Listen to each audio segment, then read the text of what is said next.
We're doing something today that we have never done before, and we are so excited to take you along.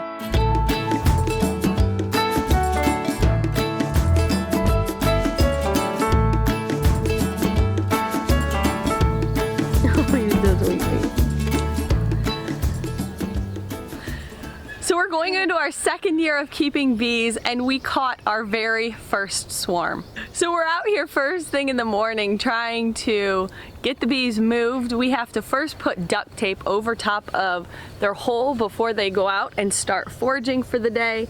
And then we are going to move that box up to their spot on the property, and they're going to stay there for a couple of days. So this past winter we had 2 hives, and unfortunately neither one of them made it. So we learned very quickly that it's expensive to replace bees, especially if we end up having to do it every year. So we're trying to improve the odds of getting those bees to survive the winter by catching a local swarm. Hopefully this will help. Hopefully also some further education on we had hive beetle problems, and hopefully between that and maybe even some more things that this new beekeeper that I've been working with, hopefully we'll learn some new things that will maybe keep these alive this winter.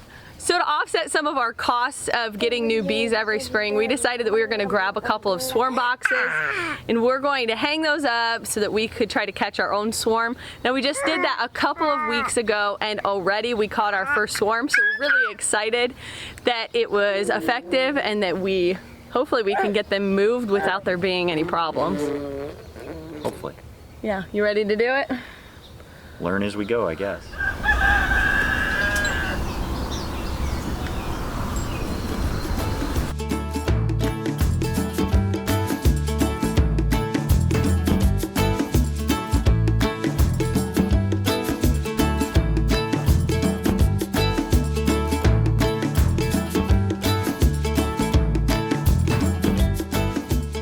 So one of the problems that we could face is that once we move our swarm box to its more permanent location, that those foraging bees might come back to this spot expecting this to be here, but it's going to be moved.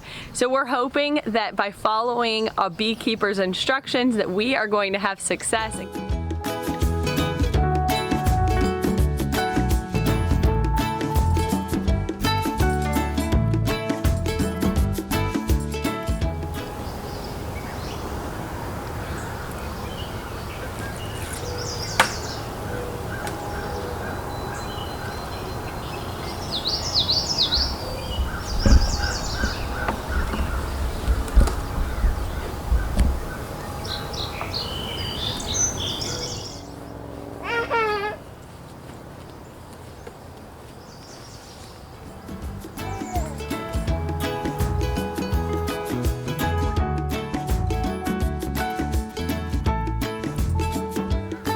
Alright, so our swarm box has been sitting here for about a week or week and a half now, and Ben is going to try to move it, put the swarm into the actual hive now.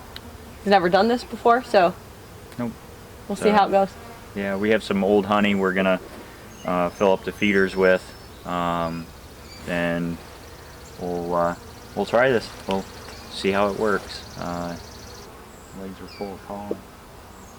That's so cool. I wonder if I can show that. When they're crawling into the hive right now, you can see that their legs are covered in pollen, and yeah, they're all yellow. I'm gonna zoom in and see if I can show. Oh, there was one. Oh, there's a drone, you see it? Uh-huh.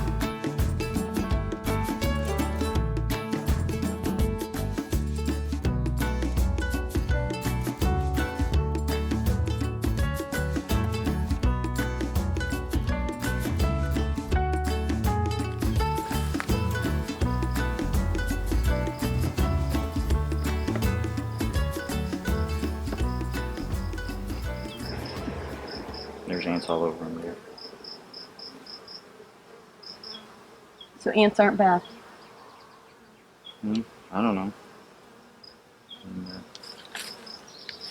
the guy I talked to that's been doing it since, I think he said 1972. He said the bees will kick the ants out. So I guess if you have a weak hive, maybe they would be bad. I guess if anybody knows, you can comment and let me know what I need to do to stop them if it's a problem. So this is just, last year I collected some honey from the one hive that had a couple frames that weren't fully capped, and it had too much moisture in it, so it fermented. So you can really smell it. It smells a lot different than normal honey. we will just give it back to the bees and we'll reprocess it and have a good jump start on their honey production in this hive, hopefully. Just remove them? Yeah. Does it matter which ones? We'll want to pull the center ones. But How come some of them still have stuff?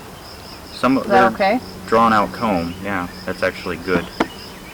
Well, would you prefer that over one like this that has nothing? You need both. Okay.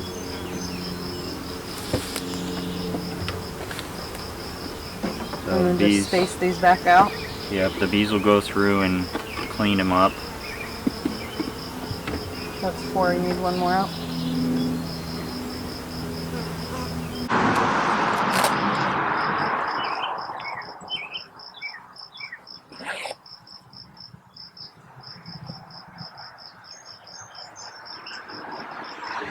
Pull my veil out so they don't sting my nose.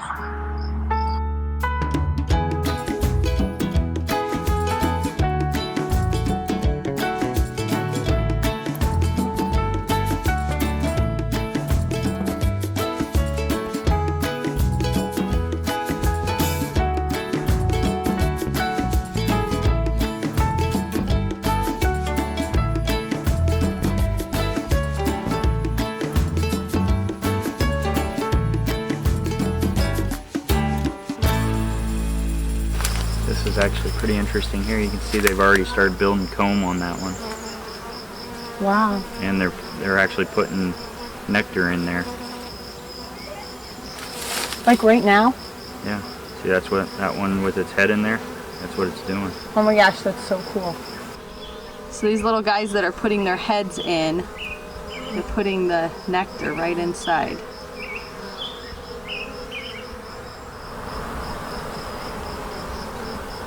That's new comb that they've built on that frame.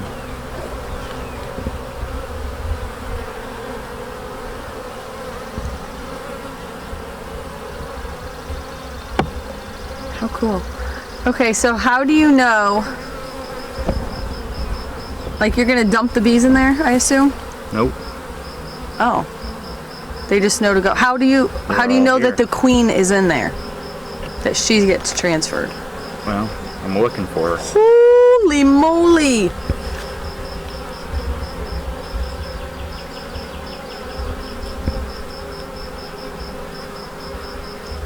Wow. That's crazy.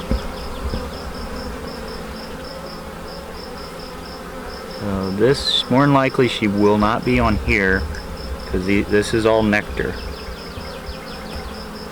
She doesn't go where there's nectar? No, not normally. She will be going where the brood is, which I'm going to be messing up their order here a little bit, but they're a young enough hive here, or swarm, that they will reorganize it.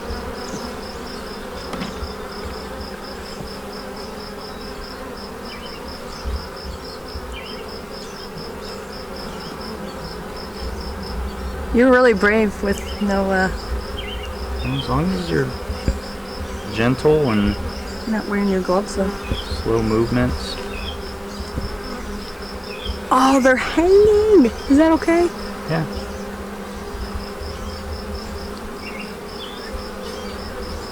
There's not enough room.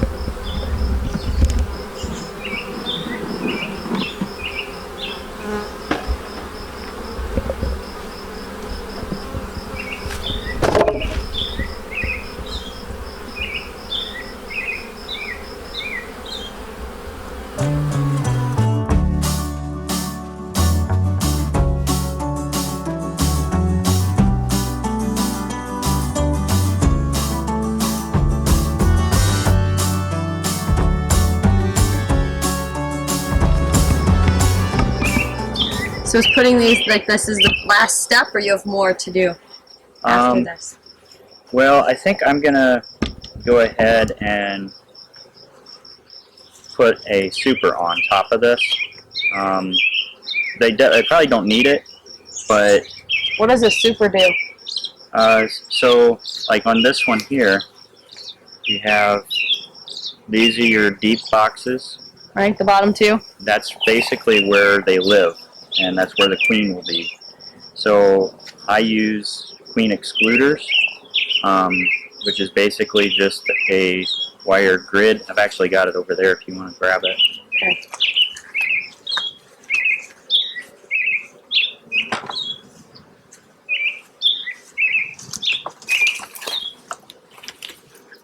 So it's just this wire grid. There's a dead bee. The grid is small enough that the worker bees can get through, or big enough the worker bees can get through, but it's too small for the queen to go through. So it keeps her downstairs here. They can fit through those grid? The worker bees can, yeah. Really close together. So that will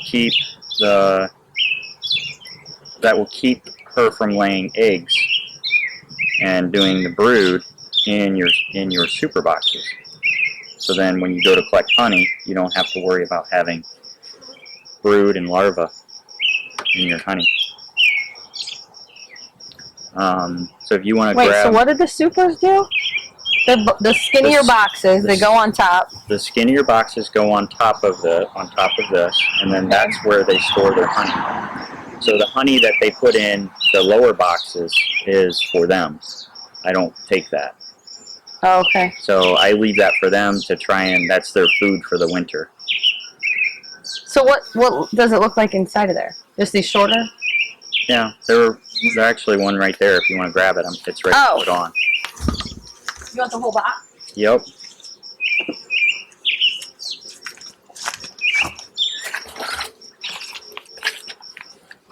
So that just goes on top of there.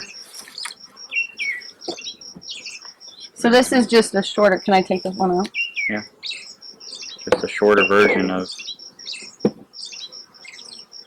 So they have different sizes of supers. Like this, I have lower back issues, so I chose to go with the smaller frames. These are the shallow ones, this way here. They have mediums, which are about yay big, and then they have, I think they have larges as well, where they're a little bigger yet, but coming to check it out. But I have, like I said, I just have some back issues, so I don't want to aggravate it anymore, and I have to, because these, the double boxes, when they're clear full, they could be 60 or 70 pounds, and I don't really want to move that all the time when we're collecting honey. So this is ready to put the top board, or the inner cover. This? Yep. That's called the inner cover. That goes on top of here. And then the other one on? And then that is a telescopic lid that goes on top of that. So I'm going to leave the swarm box here. I'll probably maybe check it in the morning and just make sure the bees are out of it, and have relocated to the hive. And awesome. I can't believe how quickly we caught a swarm. Yeah, that one, we have 2 swarm boxes, and the first one we caught probably within less than a week. Yeah. And so the other one's still up. I did see, I think it was maybe some scouts. So the when a hive is getting ready to swarm, they will send scouts out. So they're looking for new places to stay and grow. So hopefully the bee that was in that the other day was a scout. Maybe we'll see a swarm come to that other box. But you're just gonna keep adding more and more bees. I'd like to get more honey and